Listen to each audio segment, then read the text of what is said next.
Good morning and welcome to today's event, The Future of Global Carbon Markets. My name is Jeremy McDaniels. I'm Senior Advisor on Sustainable Finance here at the IIF. Thanks to everyone for joining us for today's session.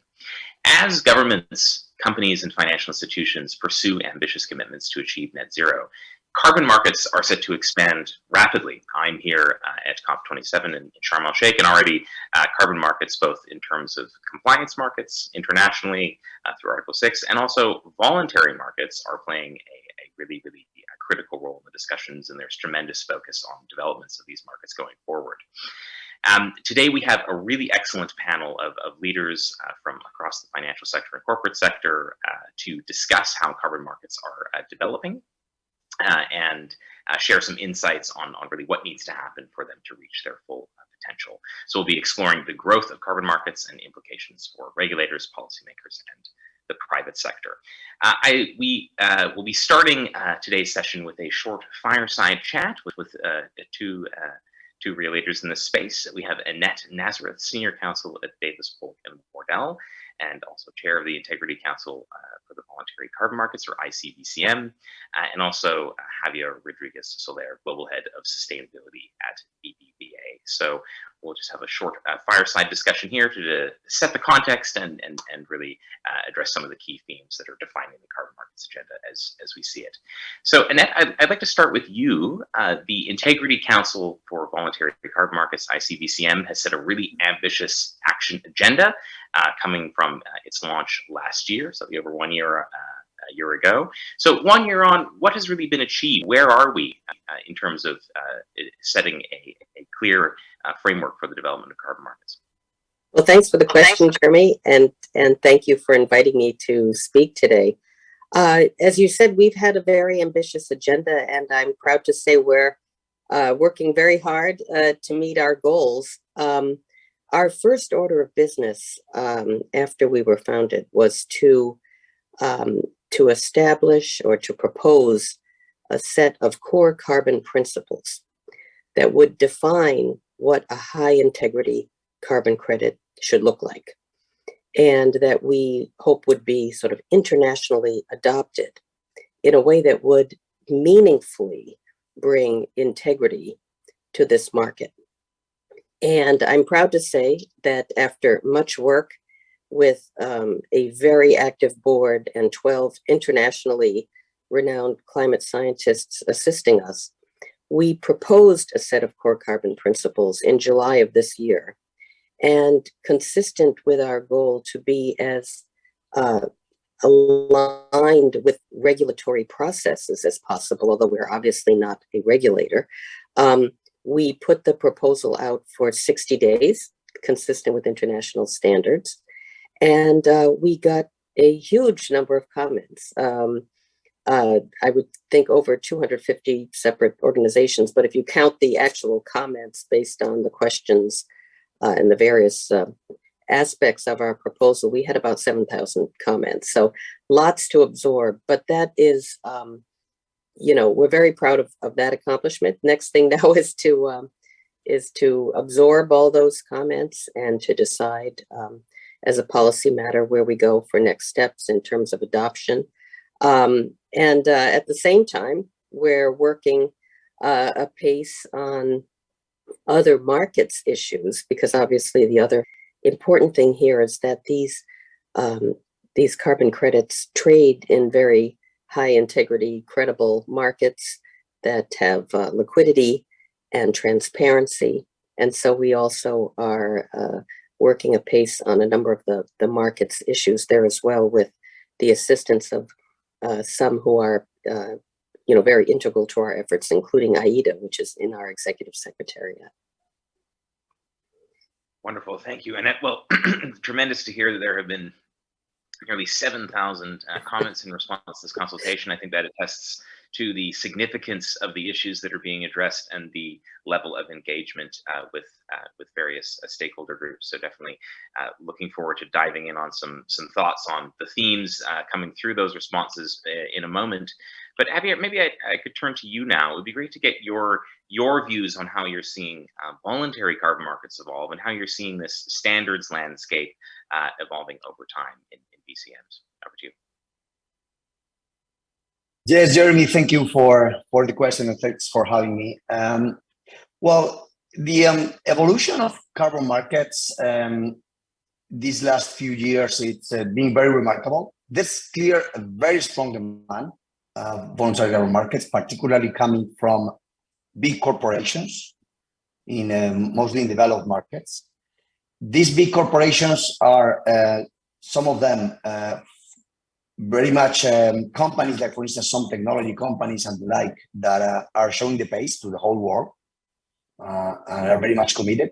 And then there's a growing interest from the demand side from companies of sectors difficult to abate, like cement, steel, aviation. We'll have later in the panel representative from aviation that will explain this better. So from the demand side, there's a huge interest, growing interest of these credits. And then on the supply side, very interestingly, there's an increasing professionalization of this type of projects and this type of initiatives. Very interestingly, coming many of those initiatives of creation of these credits from developing markets, which, as you know very well, being there in Egypt, it's the topic of this COP, which is how can the developed world help emerging markets to move towards decarbonization. Probably the demand mostly from the developed world and the supply mostly from the emerging markets may be a very relevant catalyst for the continued growth of these voluntary carbon markets. Voluntary carbon markets have been with us since the 80s, but the expectation is that they will multiply orders of magnitude times 30 up to 2050 or even higher. And this it's important to highlight that this constitutes a complementary to the necessary needs of reduction of emissions that all of us and all companies and all individuals need to accomplish. But again, up to 2050, and as we move on, there will be more commitments of target reduction than availability of technologies probably to do these reductions. So this needs to be compensated with these credits, and these credits may be provided by a properly functioning voluntary carbon market. That is still a long way to go, as Annette explained, but with huge interest from interested parties. Wonderful, thank you, Javier. And I think you're definitely right on with the focus at COP being on financing for emerging and developed economies, both in terms of reducing emissions, but also strengthening their resilience to climate-related risks, adaptation financing, et cetera. And I think that carbon markets are really being taken up as a critical channel of that financing. And so great to dive in on some of those themes a bit further on in the discussion. And if I could turn back to you for a minute, maybe just to get some thoughts on themes that are coming through in the consultation. I mean, clearly you've set out quite clearly that the focus of the CCPs is developing a clear baseline standard to strengthen integrity, build that trust. How are stakeholders reacting, and what are some of the priorities that are being conveyed? Well, I can answer that in a very high level, because obviously with 7,000 comments, you don't want me to go through what I call the death march of the PowerPoints that go through all the comments. But the bottom line is that at base, I believe there was enormous support for having core carbon principles, which is important. It's the starting point is very important. How we get there, obviously, there are varied, opinions, which should come as no surprise to anybody who's been involved in this area for many years. There's always been sort of a tension between sort of perfection and ambition and practicality. And so I would say that that's probably the best way to describe the differences, are just that some people believe that we should be very ambitious. Others are concerned that if we set the bar too high, that certainly in the early days, we would kill the market, and that's absolutely not achieving our goals either. And so I would say that our sort of North Star here, as we look at this, is to really come up with a very robust set of standards that can be implemented right out of the box with the ability and the commitment to continue to raise the bar and to raise our ambition as that becomes possible, and as an implementation point, and also as the science changes and improves. I think that that's what we're sort of grappling with now is, is there a way to do this perhaps under some sort of phased approach that can really get us to a high quality market today and even more ambitiously in the future. Wonderful, thank you. I mean, Javier, maybe turning back to you for some thoughts. I mean, Annette has mentioned some of the challenges that are being contended with, and I think one factor that's really important to consider when thinking about how the voluntary market evolves is, of course, how compliance markets, regulated emissions trading schemes, international carbon trading evolves, as well, as I think these markets are likely to function in parallel, perhaps for different use cases, and so that presents some challenges for financial institutions. It'd be great to get your thoughts on sort of where you see some of these challenges evolving over time. Also, when thinking about potential interactions between voluntary and compliance markets, recognizing the kind of investment needs today. Thank you. Yes, Jeremy. There's clearly a growth in compliance markets, but there's still a very long road ahead. But as Annette said, there's so many people and professionals working on this that probably the progress is very promising. Just to put a number on the table, there are currently 68 carbon pricing initiatives which are implemented, and that they cover a bit less than 25 of global GHG. So it's a pretty decent, I would say, starting point, because I think we're in reality in the first inning. So I commented that we've had carbon markets since the 90s. In reality, the development of the last couple of years is very remarkable. So on future development, as you mentioned, Jeremy, there's the mandatory markets, which in reality work almost as a tax. The most developed one is the EU ETS, as we all know. It's very liquid. It's been working properly. Even now with the energy crisis that we are going through in Europe, it is still working. Obviously, the price fluctuates accordingly. And then very relevant, there's the Chinese, which is much more opaque, but it's promising that China has set up a market, and being such a relevant player, it's good that even China is working on the mandatory side. And there are a few relevant markets in the US as well, and some other places in the world which are developing mandatory markets. But commenting again about voluntary carbon markets, which as the definition says, they're voluntary. So it's companies which make commitments. It is true that some of those commitments de facto become mandatory because serious companies need to meet what they promise to the market and to their different stakeholders. And in order to meet those commitments of emission reduction, they need to compensate part of what they cannot abate through these credits. So it's voluntary to buy those, but in reality, to really be liable to what they commit, they need to fill the gap with these credits. So the relevance, as these commitments become more and more mandatory, the relevance for these companies that buy the credits to have very high quality credits, it's increasing. And the pressure on the intermediate parties to make sure that these carbon credits are accurate, there's no double counting, they are liquid and so on, it's increasing, and that's why so many professionals, consultants, lawyers, and so on, are working on this field. And how do I see this evolving? I see, first of all, increasing quality of the projects that are being put in the forms of credits, and these credits being sold. Still, I think we will see over many years that there will be different qualities at different prices according to these qualities of credits. And there will be a race for those companies that really want to have high quality credits to pay more for those. And this is already happening. And what I also envision is a growing convergence, which is perfectly fine, between the mandatory markets that I commented about and the voluntary markets. This will require time, and I would say it's not urgent, but I'd say it's logical. So I think in as many markets as possible. If mandatory schemes are put in place, I think it's good.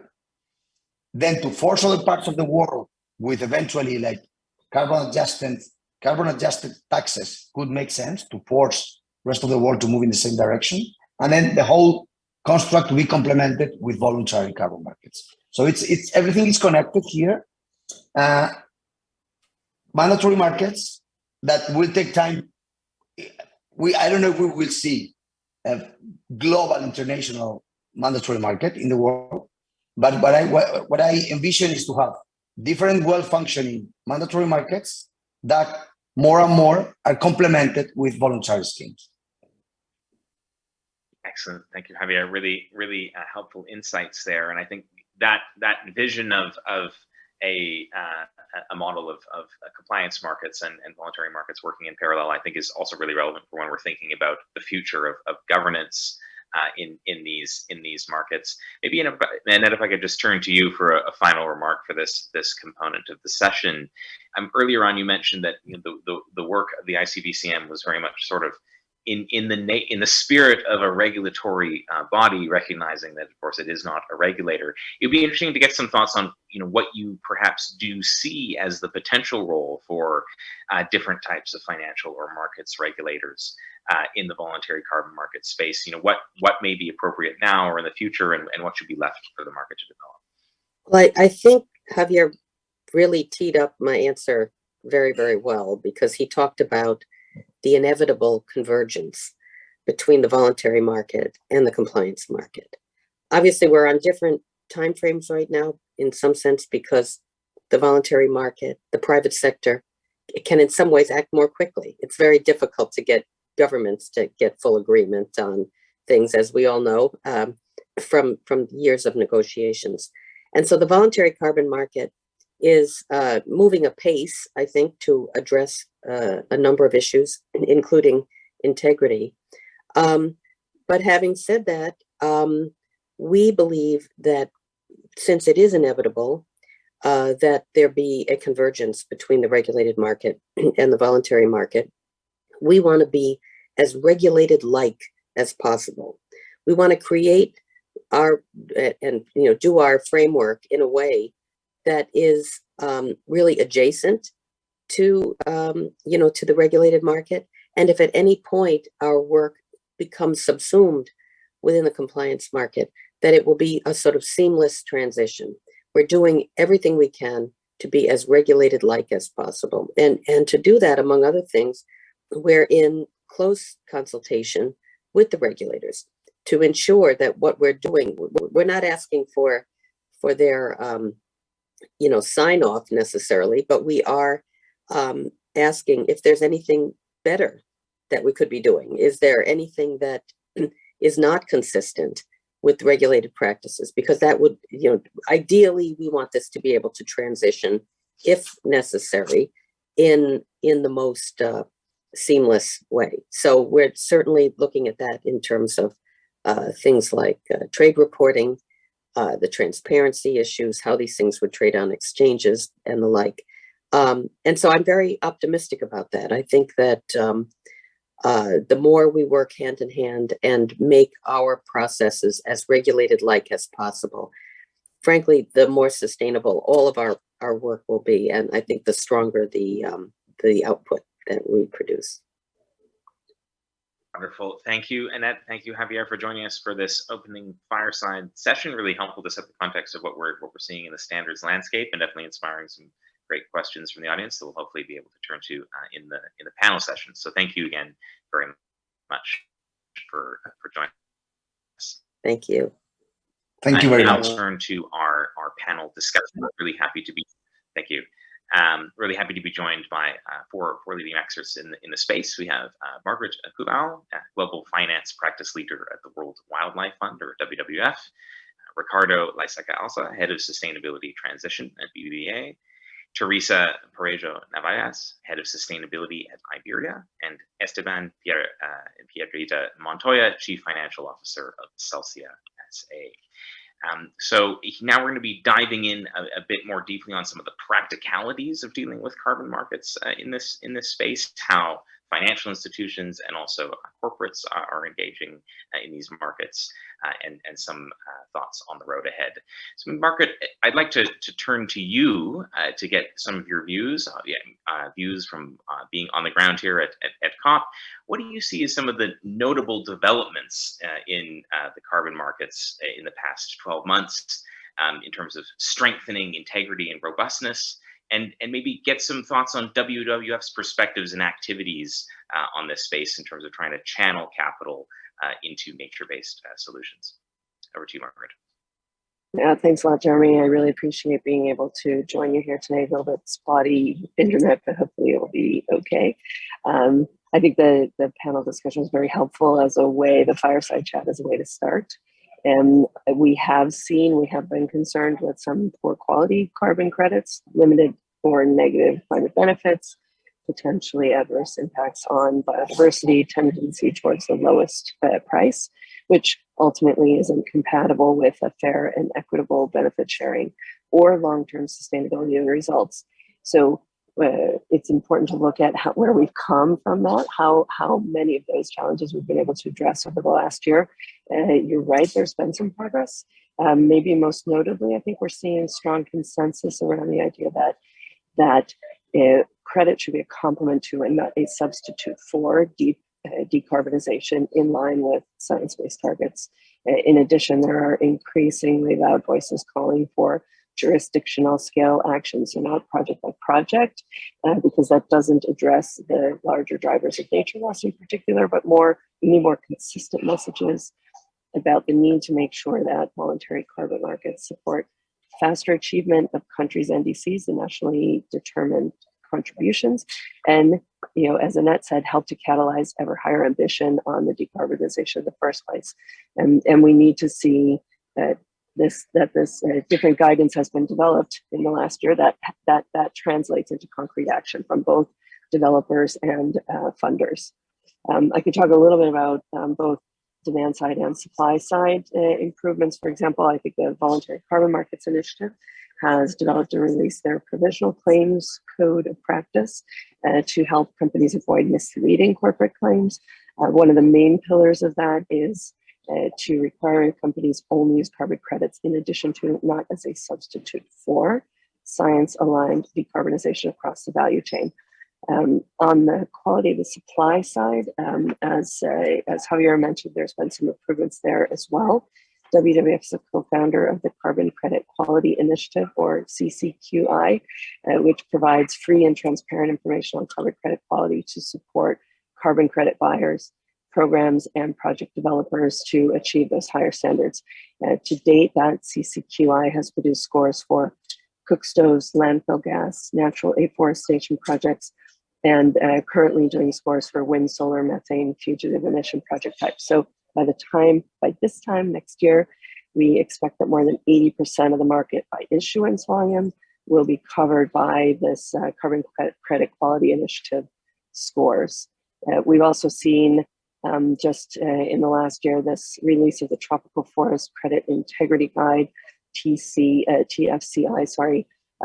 which we did together with a broader group of environmental, local, and indigenous organizations as well. Guidance to help companies differentiate credits and use demand side signal to raise the bar in the voluntary markets in particular, drive better design, planning, and implementation to jurisdictional scale. And it complements the supply side blueprint that we've produced previously. And we continue to discuss further guidance to corporates in that context.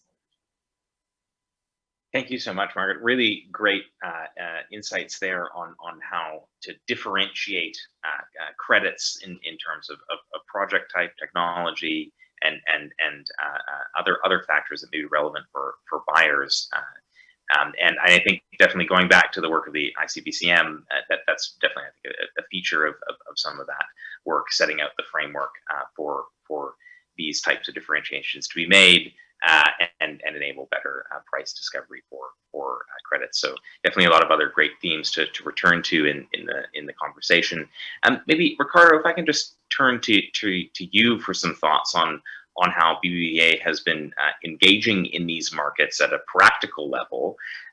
What have been some of the key activities to both support innovation and growth in voluntary carbon markets? Over to you, Ricardo. Thank you, Jeremy. Thank you, IIF, for the invitation. So BBVA's strategy is quite holistic on the carbon market development. We are trying to cover the whole value chains with the ambition to become a global leader in the carbon credit business, which is important to support the transition of our clients all around the world. So we understand the value chain of the carbon markets in four pieces. We have the primary market, then the secondary market. We are also working on market infrastructure, and finally on product innovation. In relation to the primary market, we are becoming a key advisor to our clients. We pretend to become a project advisor in order to facilitate then the development of new projects all around the world, in particular in our footprint, which is Latin America. On secondary market, the idea is to improve risk management. We believe that this will be a new asset class, a new financial asset class. So it's important to develop new skills in order to improve risk management and generate more solid supply and demand dynamics for the trading of high quality carbon markets. So this is what we are doing, setting up new teams, hiring and developing new capabilities internally. And on market infrastructure, we recently becoming a member of Carbon Place, which is a network, a platform to connect buyers and sellers of carbon credit all around the world. We are working with different founding members to scale up rapidly this platform, this initiative, which I believe it will be super positive. Different up to now 9 banks, global banks, working together to develop and scale up the market. And finally, on product innovation, which is another key area, we need to connect with the real demands of our clients. We have a lot of examples, but let me highlight one. In Spain, we are working and we are offering zero carbon loans. So we believe that to connect a carbon market with the traditional finance, it will be a key driver of the development of this market. And for example, for auto finance, we are offering good offering for example, electrical vehicles, but also we are offering zero or net zero carbon loans in order to buy a regular car with the offsetting embedded in the financial proposal. So different activities all around the value chains. We believe that this is the only way to have a real impact and trying to contribute as much as possible with a very active participation in the market. Wonderful, thank you, Ricardo. A lot of great examples there, and I think continuing with that quite practical perspective, Teresa, it'd be great to turn to you to get a view from the corporate side here. Clearly, Iberia has set a goal of achieving net zero emissions by 2050 and a set of intermediate targets, but being involved in air transport, clearly there are some technical and cost-based barriers to complete decarbonization at present. So it'd be great to get your views on how Iberia is progressing towards its net zero goals and more intermediate targets, and the types of engagement and partnerships that you're setting up.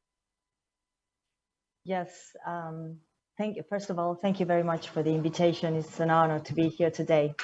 You're right. The aviation is a hard to abate sector, but that doesn't stop us from trying to do our best and decarbonize our activity. So to this regard, the IAG group, to which Iberia belongs to, was indeed the first group of airlines to commit to the net zero emissions target for 2050, and then became, because of that, the leader of the sector, and let the rest of the sector join the same target, which is, I think, something very important, because as a sector, we're committed to what the science and the international treaties establish as the main goal to limit the effects of climate, or the worst effects of climate change. So it's important to say to this respect that according to an independent report, ABI Insight, since the year 2019, Iberia has reduced its CO2 emissions by 17% per seat kilometer on long-haul routes, which are the long ones, meaning those that have no other way for transport. So it's not possible to travel in a normal way or fast way. You cannot use the train sometimes, or of course the other transport, terrestrial transportation.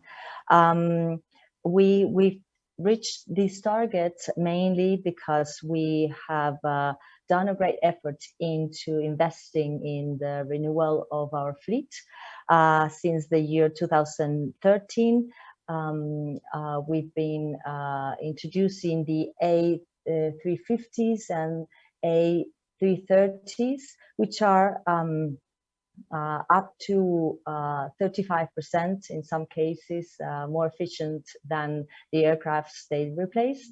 And also mainly because we took away the A340s, which are 4-engine aircrafts, and of course they use a lot more jet one or kerosene.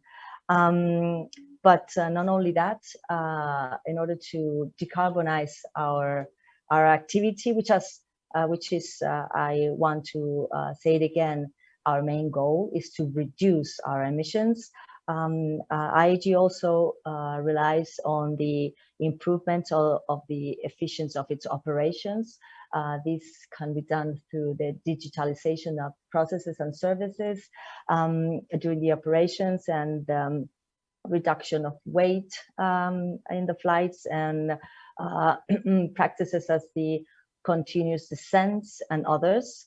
And more importantly, and I want to stress this idea, we are really trying hard to push forward the market of SAF.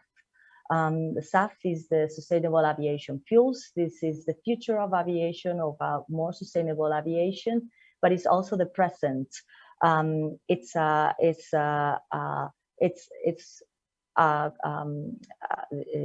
similar to the regular kerosene, but in terms of life cycle, using SAF reduces up to an 80% the emissions of a flight. So it's truly the way to make it more sustainable. And you would then ask, why don't we use SAF, like 100% of SAF? First, because right now the engines can use up to a 50% of SAF, but in a few years we will be able to do it in 100%, because this needs to be certified, etc. They go through a very strict, of course, for safety reasons, certifications. But the problem here is that the market is not yet completely developed, so there's no production in order to use 50% mixture of this kind of a product. And so what we are trying to do is push the market invest in this kind of products and to accelerate the production and then reduce the price, because right now it's up to five times the price of normal kerosene. And so that more or less the current production of SAF, it represents like a 0.1% of the fuel we need in order to be able to fly. So it's a very little production yet. But we are very excited, and we really think it's a more sustainable aviation. It's a possibility, it's a reality, and we are really doing our best in order to get there as fast as possible.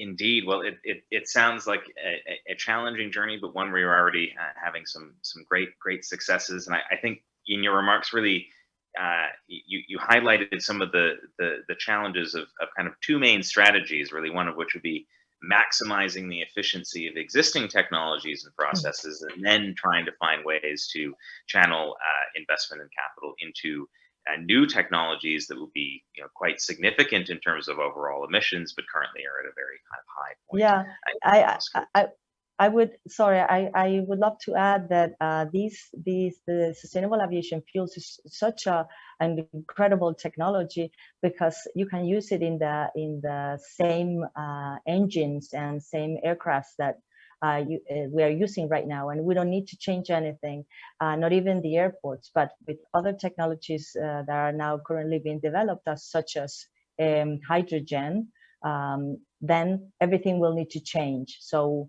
that's why I'm saying this is a great opportunity. Thank you. Wonderful.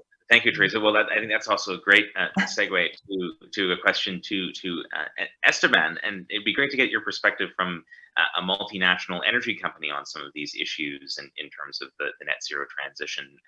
And I think focusing on some of the key markets that you're involved in Latin American regions, what do you see as some of the key challenges and opportunities of facilitating that climate transition?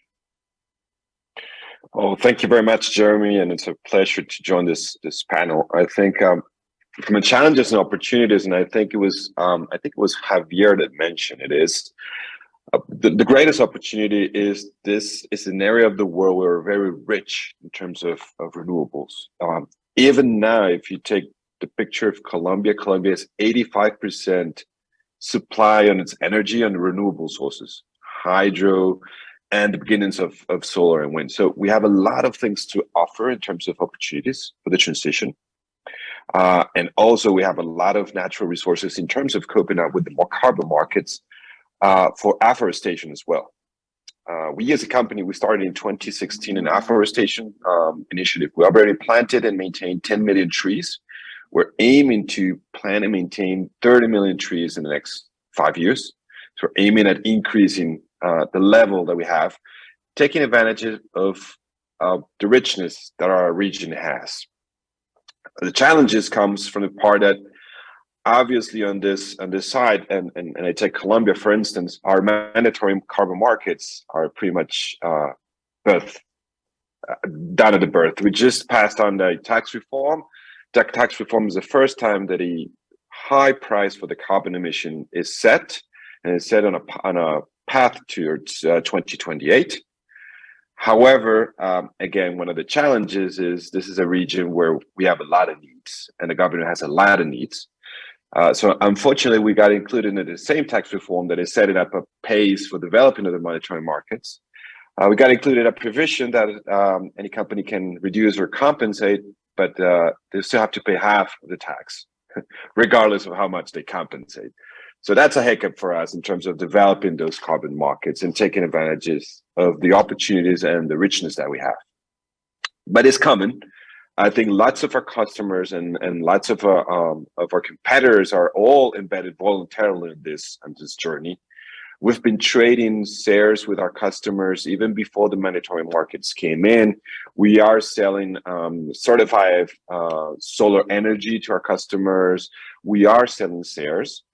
But again, taking into the first part of this panel with Annette and Javier's conversation, quality, the standardization of the markets, reach. I was was lovely to hear that the EU ETS is a very liquid market, but I got to say, for us, it's very far away. We don't have access. It's complicated for us.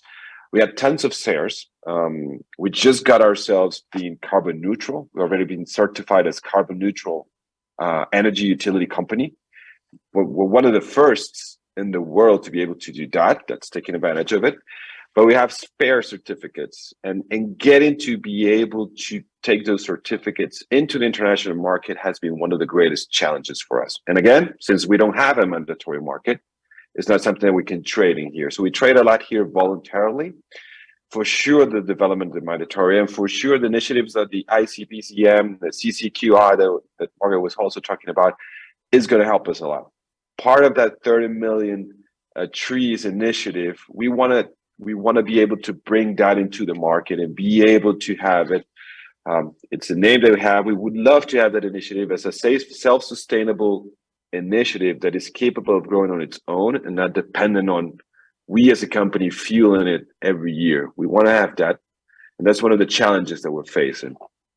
But again, just summing up in this first part is, this is a land of opportunities. We have a lot of the resources that the world needs. We just need to bring and be able to cope the demand side with the supply side. I love Javier, how did it put it out? It was, we have a lot of supply, we don't have the demand. We need to match that demand that it's elsewhere in the developed world. And part of it is bringing out those markets, bring that liquidity back here, and to be able to fully fund those things. We are not, it's very interesting because when we talk about we need to increase the development and we need to speed up the development of wind and solar, we have the resources. Sometimes we don't have the economic strength within our governments to do that. So it's very complicated to ask any of our governments to say, like, give us an incentive. That's kind of complicated for our economies. So if we try to bring markets in from the developed worlds, that's going to be very well. We've been doing this. We've partnered with BBA in the past and tried to do it. We have green bonds, climate bond initiative certified green bonds. We already have inaugurated our first 2 sustainable linked loans. We haven't been able to do it through the carbon markets. We've been doing it through our own efforts. So we put the shares and we bring it into the instruments. But for sure, there's a lot of opportunities to, if we're able to connect those 2 worlds. Wonderful, thank you, Espen. Really fantastic insights there on some of the practicalities, but also the challenges of trying to meet or find ways to better ensure that supply and demand are meeting, and the role of market infrastructure in achieving that. You also touched on some really interesting points on different types of financial instruments that are relevant in this sphere. So I mean, maybe Ricardo, it would be good to turn to you and just get some thoughts and reflections from the financial sector side here. I mean, in terms of BBVA's work with clients, clearly a lot of that is oriented towards helping clients develop their own decarbonization strategies or scale up existing technologies. It'd be great to get your thoughts on sort of how, in your client interactions, you're seeing perspectives changing on carbon markets, or different mechanisms for financing emissions reductions. Over to you, Ricardo. Sure. Let me start with the lessons. This is a colossal task, the decarbonization of the whole economy in such a short period. So dealing with carbon markets, as I mentioned, in the whole value chains has show us that first it's very important to cover the whole value chain. You cannot start in one side. It's important to have an holistic approach in order to understand the dynamics of the market, in order to understand where are the bottlenecks here. Second, it's also important to start with your own franchise. In our case, we are a European and Latin American house. This is what we are trying to do. We are not going far away to any other regions, to trying to approach any other clients, but working with our own clients, I feel it is something critical. And third, it's important to have standards. At the same time, we should develop processes, but it is also critical to deploy control technology. It's important to control the whole process. So in a similar way as financial market do. So there are the three lessons. The whole value chains start with your franchise and controls at the same time with the standards. So we are working with our clients, as I mentioned before, to transform their business models, to support in their transitions, and the state of the art is quite different considering the regions and the geographical distributions of our clients. We cannot compare big techs with SMEs. We cannot compare large organizations with retail. Some of our clients have very established strategies. Some of them, they have a very narrow approach. Everything is about numbers. Financials are the only thing in order to enter the market. So what they are looking is to become a low cost carbon credit producer. But another clients, they are expanding their ambition into by diversity and nature capital solutions. But my view is that this is evolving very rapidly, and as I said, in setting and working with your own clients is the best way to start contributing to this. So finally, a mention on Europe. Here I see that Europe is leading the way because they are used to deal with carbon markets. The EU ETS is there, has been working for a long time with ups and downs, but the impact on the decarbonization of some high emitter sectors is clear. And now what I see is that corporate clients in Europe are entering with strength in the voluntary carbon market. They are still assessing. They are still trying to understand how can they take the opportunities they see in the market. But my expectation is that European clients and European corporations will have a good opportunity to transform this market with volumes, demand in particular. I think in your remarks, you really helpfully touched on one of the questions coming in on the chat. We've actually had quite a number of questions, so thanks to all of those for sending them in. Maybe Teresa, if I could actually turn to you and pose some questions that are coming through from the audience. One question is, just to summarize, it'd be great to get some thoughts on Iberia's approach to different types of offsets and how they're considered in the context of Scope 3 emissions, whether or not there would be a preference for removals credits. And then also, I think a separate but equally interesting question would be how much, if you can comment on this, what is the kind of overall delta of spending that's being allocated to decarbonization in the value chain, and whether or not there's information available on this in the context of your net zero target. I think the rationale there being that this could be interesting information to help consumers evaluate some thoughts on the carbon competitiveness of different airlines. So great if you could get any thoughts on those. I'll try to respond all these questions as best as I can. But first, let me explain very briefly what we're doing.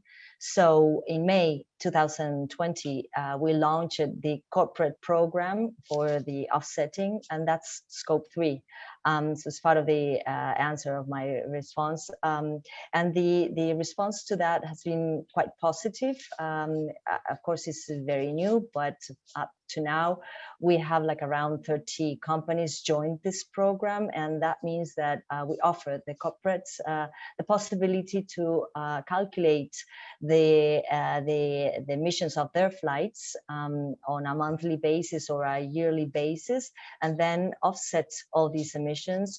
And same thing, we just launched the other part of the program for the retail clients, or B2C program called Collaborate, allowing our customers to offset their flights emissions at iberia.com. For all of them, what we offer is 2 programs that have gone through a very strict due diligence internal in the group, and then has been certified by Vera.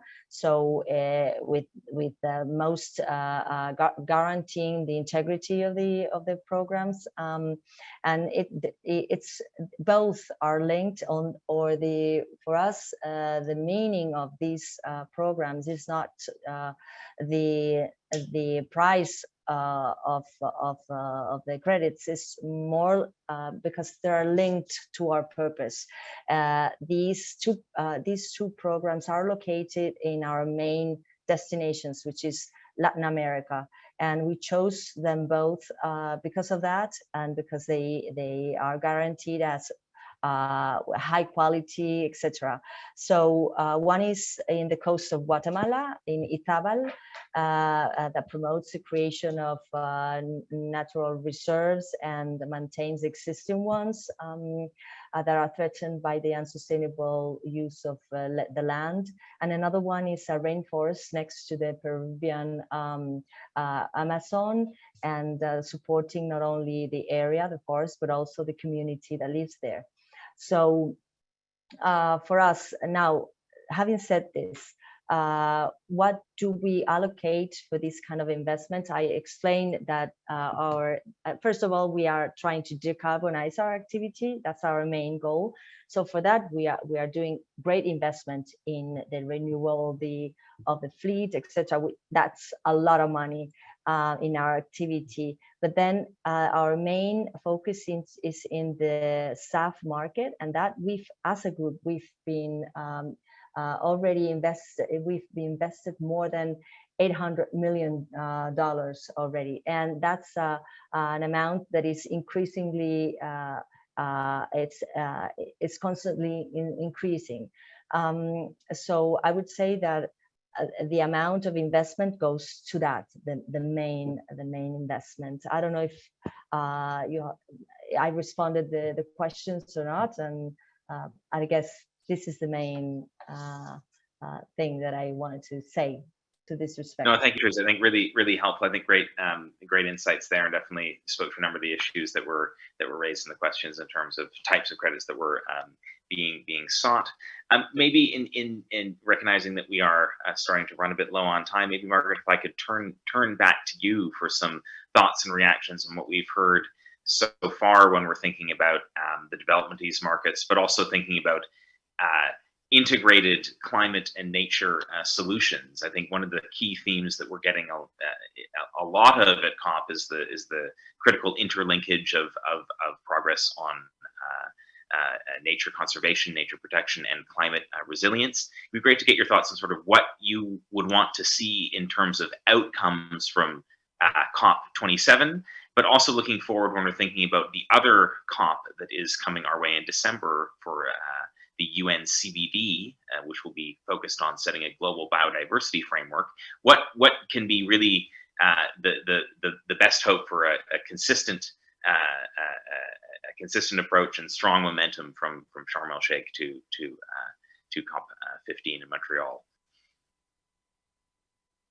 Yeah, thanks. A very comprehensive question. I think first I would reflect just quickly back on something Ricardo said, that increasingly we're looking at nature-based solutions for climate, and WWF launched a report last year at the COP on Beyond Carbon Credits Blueprint for high-quality interventions that work for people, nature, and climate. I think it's that integration of people, nature, and climate that's really critical. I think frequently you just see one of the pieces, the money doesn't hit the ground, it doesn't come to the communities where especially nature-based solutions are being developed.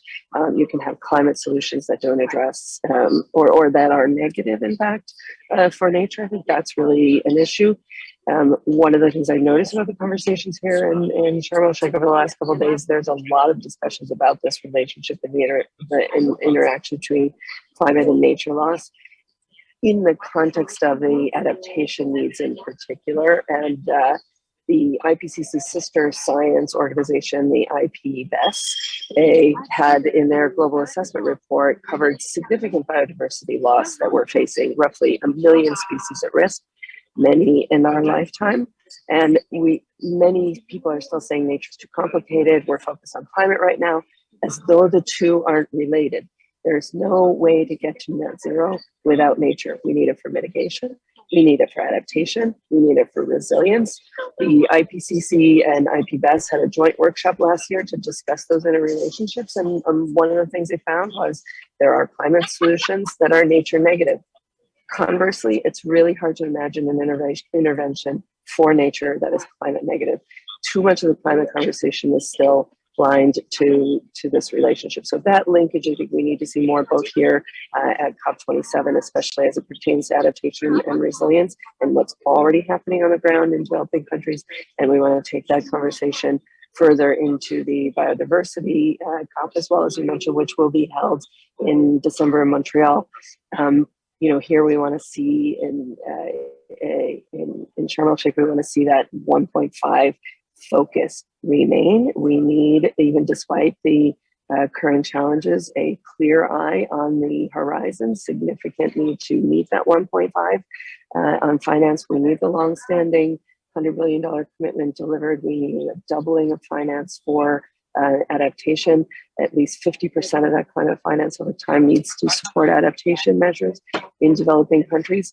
And at the Biodiversity Convention, that biodiversity framework, which will be discussed, the global biodiversity framework, it must deliver on a mission to halt and reverse biodiversity loss to achieve nature positive by 2030. So reverse the loss of nature and have it be regenerative and positive after 2030. To be effective, it also has to be delivered through a rights-based approach that reflects the close relationship between people and nature. So again, you can't separate these issues into individual conversations. They have to be part and parcel. There was a lot of good language, I would say, at the UN General Assembly meeting back in September from the High Ambition Coalition for Nature and People. Those provide some hope, but there's a lot of work that we still need to see between now and the meeting in Montreal in December. Wonderful. Thank you, Margaret. Great insights there. And when thinking about no 1.5 without nature, and definitely from an adaptation perspective, one would also perceive that any further temperature rise, nature is equally, if not more important. And thinking about that, also that notion of nature-based solutions being positive for climate almost inherently. Maybe if we could just go for two very quick last words or reactions on how you see the way forward. Maybe over to you, Esteban, just for some quick thoughts, and then Ricardo, we'll turn to you to wrap us up. Esteban, any quick reactions? Yeah, sure. No, I would say that challenge is clear. The 1.5 biodiversity. I think there's a lot of things that we can, as companies, and I see a lot of companies highly committed to do their job and their part in making this happen. I think the other thing, which is very important, is what the COP27 is dealing with. I think there's a lot of potential for emerging markets to cooperate and to be able to highly participate in the solution. But I think we need those capital markets to become much more global. I think the global markets are the ones that allow all of us to drive growth for our countries and our communities. And I think on the carbon markets, that is even more so. There's a lot of good things, but we need the global markets to globalize and be able to provide solutions so we can do that. I love that Iberia is doing their compensation here on LATAM. Be sure to contact Teresa afterwards. But I think that, again, this is a global solution, and I think we have a lot of solutions that we can bring into the markets. Wonderful. Thank you, Esteban. Ricardo, in maybe just 30 seconds or so, any quick final concluding thoughts on the points today and BBVA's next steps? Okay, thank you so much. Yes, my view is that I'm very positive. A lot has changed in the last 20 years. So I'm very positive on the project-based mechanisms, the perception of carbon credits by the market and by the market participants, and new technologies to control and transform the whole market and expand the whole market. So in general terms, this is necessary. Looking forward, removals have a clear mission to decarbonize specific sectors, in particular high emitter sectors. So it's very important to scale up in these markets to contribute to the whole decarbonization of the planet. Thank you. Wonderful. Thank you, Ricardo. Well, we have run out of time. I'm sure we could have definitely continued the discussion. A lot of really fascinating themes. We covered a lot of ground, from the evolution of the standards landscape and down to some really kind of practical insights from corporates and financial institutions. So thank you all very, very much for your thoughts and contributions to this session.